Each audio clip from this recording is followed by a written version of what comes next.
Hi everybody, it's our last lecture. Yeah, Woohoo, we you guys made it through. it. Yay. All right, on our last lecture we kind of discussed various things, a lot of different topics. The first one is creating default movement patterns. With this one, it's, how do I want to start this? When athletes walk into our gym, we are dealing with every walk of life, every injury, whether it be from a kid to a high school athlete to a 20-year-old to somebody who might be 60 or 70. So our job is to reestablish new default movement patterns that put individuals, athletes, in a better, safer position. That's why we are doing the videos, so people can go back and watch how we do med ball cleans or how we brace our spine and things like that. It is taking individuals and just, I don't know, making them better functioning humans. Yeah. We want you to last longer and to be able to do less work because you're more efficient at what you do. And that's the big part about those default movement patterns, because those are functional, good movement patterns that are going to take care of you for the rest of your life. They're going to make sure your joints stay healthy, right. Make sure that you stay strong, and hopefully injury-free for as long as possible. And honestly, I know we touch on this pretty much almost every lecture, but it all starts with midline stability. It starts with bracing your core. That's how injuries happen. Regardless from low back to knees to shoulders, anything like that, a lot of it happens without anything being midline or braced or stable there. Once your spine is braced or your midline is stable, it's the first step in rebuilding and ingraining functional movement patterns.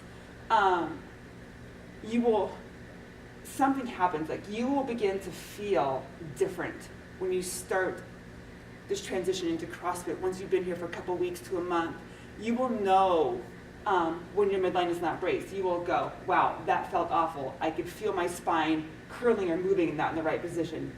You become that much more in tune to your body. When your midline is braced, it optimizes movement efficiency. You move faster, you move smoother. It's almost like breathing. That's how it almost becomes. Obviously, when your midline is braced, you are able to produce more force. You're able to be faster, you move more weight, things like that. And then last, it prevents injuries. And that's our biggest thing, is we don't want people to get hurt. We actually want this to be a place where if you are injured, that we actually teach you to get into a better position where it actually rehabs those injured, joints, body, muscles, things like that. And being injured doesn't do you any good because you can't be in here, and it just certainly doesn't do us any good as coaches either, because we wouldn't have people to coach. So that's our number one goal, is to make sure that you're safe.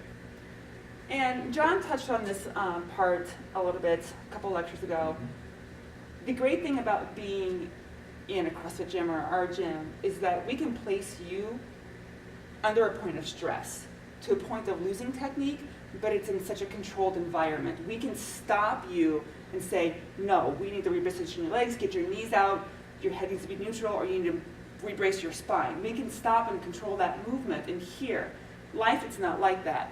Sports, it's not like that. It's instantaneous, it's spontaneous. So the more that you can get on top of things, learn things, and make it become your default movement patterns, when you get into the real world, you don't even think twice about it.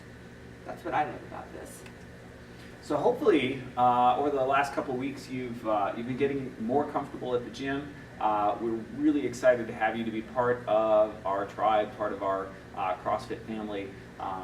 It just keeps getting better and better. Hopefully you're finding that you're feeling like an athlete, that you're learning a little bit about yourself. Life doesn't seem nearly as bad after you've come in and survived Fran or survived Helen.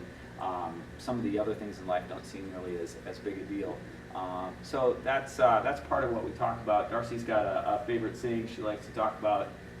Oh, I learned this at my level 1 cert, that CrossFit teaches you not to suck at life. There's literally something that happens within these 4 walls here. I don't know if it's physical, if it's mental, if it's spiritual, but daily things, I don't know. You take on life differently. You walk with more confidence. You're more sure of yourself. There's just this sense about you that shifts here.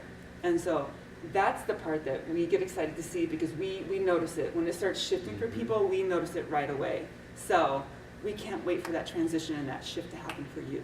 So we'll be getting you, if you haven't gotten a primary coach already, you'll be getting one very soon. And that person will be setting up a goal-setting meeting with you, and we'll continue to just go along this journey.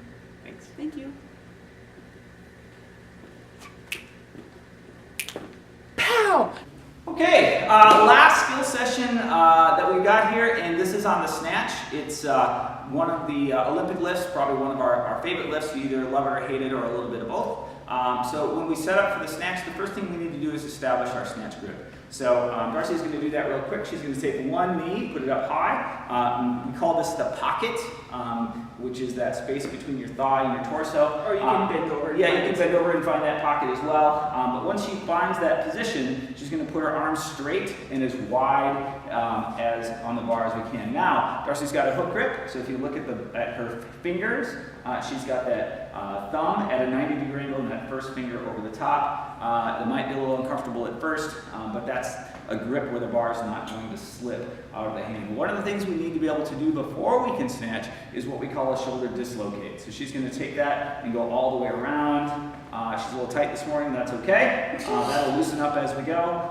We need to be able to have that much shoulder flexibility, so in case we miss that lift, we're able to let that bar go behind us and still be safe. So that's that shoulder dislocate. So that's the snatch position. Now, the good news is you've already done most of the movement that takes place in the snatch because it's very similar to the clean. If you're a good cleaner, you're going to be good at the snatch as well.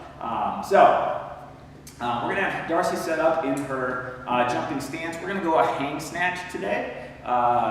We'll get you snatching from the ground eventually, but to start, you're going to snatch from the hang position. So she's going to start with that bar about mid-thigh, and then it's the same steps we've gone through before. So her first step is to get her chest up nice and high, because we want that clean path right up through her center of gravity. So that's that first step. From there, she's going to extend her hips. And we call this that triple extension position. So she's extended through her ankles and through her hips and up through her shoulder. Okay. From there, she's going to drive her elbows high and outside, keeping that bar nice and tight to the body. Okay. From here, we need to transition into the finish position. Now, one of the things about the snatch is it's one of the fastest lifts there is because we're taking the bar from the floor to an overhead position in one movement. So that overhead position is something that we really need to make sure that we're good at to keep those shoulders safe. So I'm going to move her into that position before I show you the last piece of that. So she's going to go into her overhead position.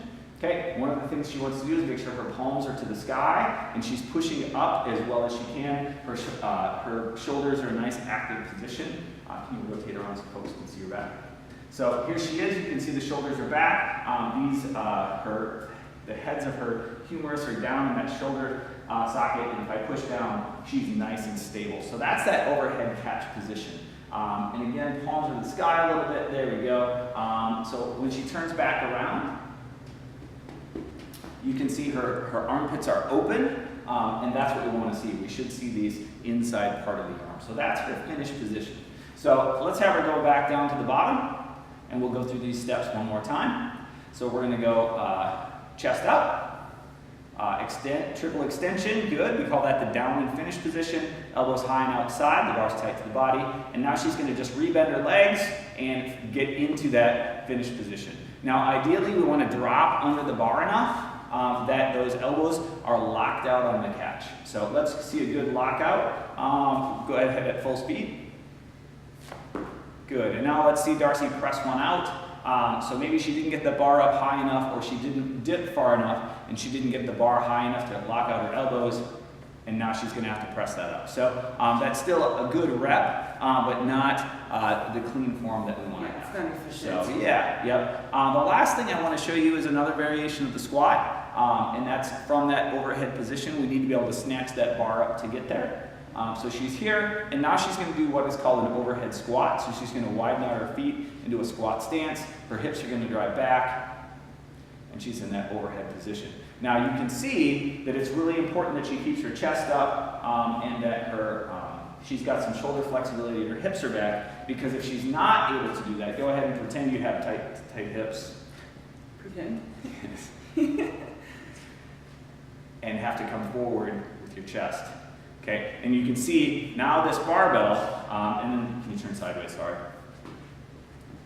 Now when she does that, you can see the barbell is her center of gravity is here, and that barbell is there. This is going to be a very difficult lift for her. So overhead squat, probably one of the more difficult movements that we do, but you'll get there once we get the hip flexibility and the shoulder flexibility that we need in order to do that. So fantastic job. I'm sure you guys are doing amazing. Thanks much. Talk to you soon.